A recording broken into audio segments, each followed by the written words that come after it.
আসসালামু আলাইকুম ওয়া রাহমাতুল্লাহি ওয়া বারাকাতুহু। গাইস, কেমন আছেন? আমি আপনাদের ফাতিমা ওরফে তামান্না। আপনাদের আমি একটা বাস্তব ঘটনা শেয়ার করব, একটা সচেতনমূলক পোস্ট বলতে পারেন।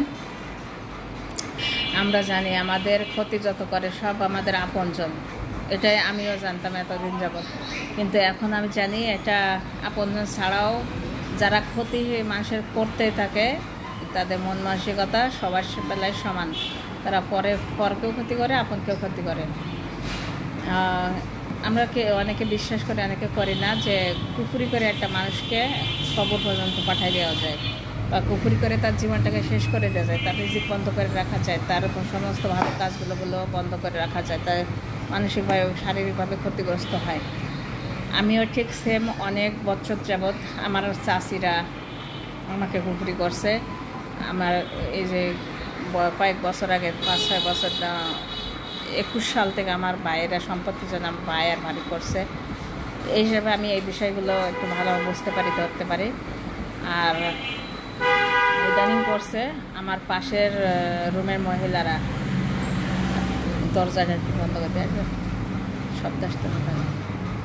আমার পাশের রুমের মহিলা একজন, সে তার সাথে তেমন কিছু না, সামান্য একটু মনোমালিন্য হয়েছে। মনোমালিন্য থেকে এই কুকুরি পর্যায়ে চলে গেছে। সে খুব হাব দেখাইতো, খুব পাওয়ারফুল একজন দেখাইতো। আর এটা বুঝবেন, যারা এসব কাজ করে তারা অন্যের উপরে প্রভাব খাটায়, শক্তি খাটানোর চেষ্টা করে, শারীরিক মানসিক সব রকম। আমার বেলাও তাই ঘটেছে। আমার পাশের রুমের মহিলার সাথে সামান্য মনোমালিন্য হয়েছে। বাড়ির কাছে আমার থালাবাটিগুলো সব বাইরে বের করে দিছে, মানে সামনে ডাইনিং স্পেসে কিছুই রাখতে দেবে না আমার। পরবর্তীতে বাড়িয়ালির কাছে যে অভিযোগ দেওয়া হয়েছে, তিনি আসতেছে, আসেন না, তাকেও ঘুরি করে যাতে না আসে সেই ব্যবস্থা করে রেখে দিছে। কিন্তু আমি কিছুদিন যাবৎ বুঝতেছি আমার শারীরিক অবস্থা খুবই খারাপ হচ্ছে। আর যে বাসাটায় আমি গেছি, এই বাসাটায় যাওয়া ধরে আমি তাহাজ্জুদের নামাজও পড়তে পারি না। মানে বুঝি যে আমার কোনো সমস্যা করে, প্রথম বেশি সমস্যা করছে। এবং ভাই চলে আসছেন? আচ্ছা ভাই, আচ্ছা। তারপর আমার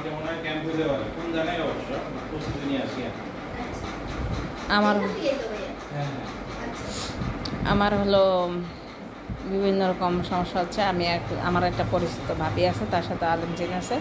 সেখানে যে আমি এবার জিজ্ঞাসা করছি, আমি আপাকে নিয়েছি চিকিৎসার জন্য। তারপরে জিজ্ঞেস করছি যে আপা, হুজুর হলো আমাকে দেখেন কেউ কিছু এখন করে কিনা। বলছে এখন একটা নতুন মুখ দেখা যাচ্ছে, পাঞ্জাবি পরা, পায়জামা পরা, চুল টুপি দেওয়া মাথায় দাঁড়িয়ে আছে এই পুরুষ, আর একটা মহিলা ফর্সা করে। ওই ফর্সা করে মহিলাটা আমার যখন বলছে, তখন আমি মহিলাটা বুঝতে পারছি। পরে এই যে এই গতকালকে পরশুদিন শুক্রবার গেছে, তার আগে শুক্রবারে আমাকে করছে এই কাজটা। করার পরে আমি তো সে খারাপ অবস্থা থাকার পরে আমি বোঝার পরে আমি আবার আমল করা শুরু করেছি। 3 কুল সূরা ফাত 41 বার সূরা ফাতিহা পড়ে এই পানি আমি খেয়েছি, গোসল করেছি। আমার মোটামুটি অবস্থা, আমার গলা এমনভাবে কাজ করছে, আমার গলা বন্ধ হয়ে যায় যাতে আমি কথা বলতে না পারি। আমার গলা রাত্রেবেলায় মুরগি রক্ত পর্যন্ত খাওয়াইছে ঘুমের মধ্যে। এই কয়েকদিন শুধু আমাকে কিছুদিন যাবৎ ধরে আমাকে রাত্রেবেলা প্রত্যেক দিনে খাওয়ায়, ডিস্টার্ব করে, ঘুমের মধ্যেও ডিস্টার্ব করে। তারপরে আমি বাড়িয়ালি আর আসে নাই, বাড়িয়ালিও অসুস্থ, আমিও অনেক অসুস্থ। এভাবে আমিও বুঝতে পারে আমি আবার আমল করা শুরু করেছি। সূরা বাকারা 3 কুল আর হলো সূরা ফাতিহা 41 বারের আমল করা শুরু করেছি। যা হোক, আমি গোসল করে খাইয়ে দেয় মোটামুটি, আল্লাহর রহমতে মোটামুটি একটু কম পর্যায়ে আছে। আমি আবার মহিলাকে শোনাই আল্লাহর কাছে দোয়া করছি, আল্লাহ তুমি তোমার বাইতুল্লাহতে যাওয়ার তৌফিক দান করছো, এই হাত দিয়ে তোমার ঘর ছোঁয়ার তৌফিক দান করছো, আমাকে এই হাজরে আসতে চুমো খাওয়ার ব্যবস্থা করে দিছো, আমার মনের কথা শোনার ব্যবস্থা করে দিছো। আল্লাহ, যারা আমাকে এভাবে কুকুরি করে আমাকে বিভিন্ন রকম সমস্যা করার জন্য, আমাকে পঙ্গু করে ফেলার জন্য, আমাকে হত্যা করার জন্য চেষ্টা করতেছে, আল্লাহ তাদের পরিবার সহ তুমি ধ্বংস করে দাও। ওই মহিলাটাকে শোনায় শোনায় করেছি। দেখি মহিলা কিছুটা নরম হয়েছে, বুঝলেন, কিছুটা নরম হয়েছে। হওয়ার পরে সে বুঝছে এখন আর কোনো উপায় নেই। পরে এখনও পর্যন্ত 4টা চালান করে রেখেছে। পরে সেদিন আমি ওই ভাবির কাছে আবার গেছি, ওই আপাকে নিয়ে যাওয়ার পরে হুজুর আমাকে বললো, এর স্বামীর নামও, সে স্বামীর কথা বলে গেছে যে এরকম একটা শুকনা পাতলা পরিষ্কার ফর্সা একটা লোক আছে, মহিলা আছে, আর ওই যে তান্ত্রিক আছে, সে তান্ত্রিকটা খুব কাছের লোক তার, হয়তো হইতে পারে চাচা, ফুফা, খালু, বাবা, দুলাভাইটাই, এমন কিছু খুব কাছের লোক হবে। তারপরে এখন মহিলাটা কিছুদিন যাবৎ বাসায় নেই, কিন্তু আমার সমস্যা কিছুটা আছে, সব নেই, পরিপূর্ণ নেই।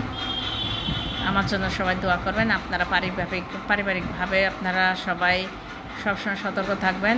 শুধু আপনজন না, পরেও আপনার ক্ষতি করে, যারা ক্ষতি করে তাদের কোনো ইমান আমান থাকে না। তাদের সাথে কারোর সাথে সামান্য কিছুতেই মনোমালিন্য হলে তারা আপনাকে ক্ষতিগ্রস্ত করবে।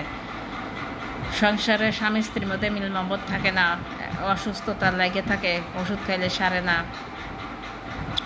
তারপরে আপনি ভয় মনের মধ্যে একটু ভয় লাগে। আপনি কথা বলতে গেলে, উচ্চস্বরে কথা বলতে গেলে আপনার মনে এসে ভয় লাগে। বিভিন্ন রকম সমস্যা হয়। হওয়ার পরে বুঝবেন যে যার মধ্যে এই সমস্যাটা আছে, উন্নতি বরকত নেই, তাদের মধ্যে এই সমস্যাটা বিদ্যমান, যে মানুষ আপনাকে কিছু না কিছু করতেছে। আপনারা সবসময় সূরা ফাতিহার যদি 41 বারে আমল করতে পারেন, এরম আমি আগেও অনেকবার আল্লাহ পাক আমাকে মাফ করছে। এমন বান মারছিল যে আমার অবস্থা খারাপ হয়ে গেছিলো। সূরা ফাতিহা 41 বারে আমল করে আগে পরে 11 বার দরুদ পড়বেন, যে কোনো দরুদ পড়লেই হবে। আপনারা সবাই সতর্ক থাকবেন, এইভাবে নিজেরাদের আমল করবেন। ছেলে মেয়েদেরকে এইসব অন্তত 3 কুলের আমল শেখাবেন, আয়াতুল কুরসির আমল শেখাই দিবেন, সবসময় তারা করবে। আর যদি কখনো কোনো সমস্যা পড়েন তাহলে আমাকে আপনারা অবশ্যই নক দেবেন। ইনশাআল্লাহ আমি আপনাদের যতটুকু পারি সাহায্য করব, সহযোগিতা করব। ভালো থাকবেন। Thank you sir. আল্লাহ হাফেজ। আসসালামু আলাইকুম ওয়া রাহমাতুল্লাহি ওয়া বারাকাতুহু।